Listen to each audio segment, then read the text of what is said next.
මේ 300ට වැඩි වර්ෂාවක් එනවා කියලා කියන්නේ මේක ඉතිහාසයේ ලොකුම වැස්සද මේ වැටෙන්නේ යන්නේ දැන්ට.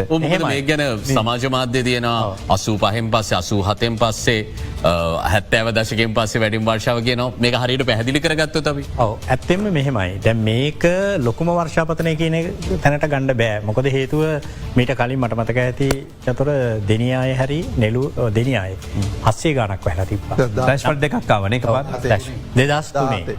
එතකොට දැන් මේකේ තියෙන්නේ මේකේ බලපෑම මුළු දිවයිනටම තියෙනවා. ඒක නිසා තමා 300 200 ඒ මට්ටමේ වර්ෂාපතන හැමතැනම විසිරෙන්නේ.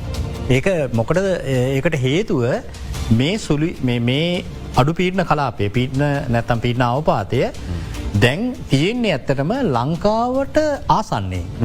අපි උදාහරණයක් වශයෙන් ගත්තොත් චන්ද්‍රිකාඡායරූප. ඔව් ඒක හරි. මේක ක්ලවුඩ් පික්චර් එකක්. ඒතර මේකේ හැටියට සහ අපේ තියෙන දත්ත අනුව අපිට පේනවා බැටික්ලෝ වල ඉඳන් සාමාන්‍යයෙන් දැන් තියෙන්නේ කිලෝමීටර් 170ක්.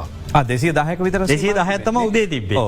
ඒ කියන්නේ දැන් මේකේ ගමන් මාර්ගය ගත්තම උතුරට තමයි ගමන් කරන්නේ වයඹට බරව.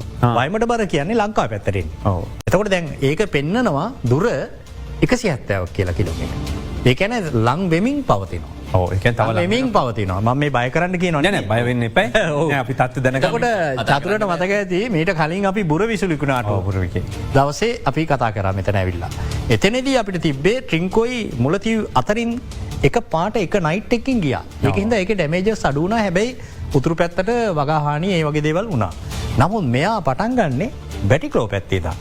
එතකොට දැන් ඔයක දැන් ගැඹුරු පීඩනාවපාතයක් වෙලා බැරි වෙලා හරි සුළුකුණාටුවක් වෙලා ලංකාවට ඇතුල් වුණොත් මං හිතන්නේ දෙරණ නාලිකාවෙත් ගියා පිලිපීන් වල සුළුකුණාටුවක් එනකොට මොකද උනේ මුහුදු ජලය ගොඩබිම දෙසට ගමන් කරනවා. අපි එසේ නොවේවා කියලා ප්‍රාර්ථනා කරනවා. ඒ වගේ එකක් මම දැක්කා දෙරණ නාලිකාවේ නිවුස් වලට පෙන්නවා. එතකොට ලොකු පරාසයක් ගම් වතුරක් වගේ එනවා ඒ පැත්තට.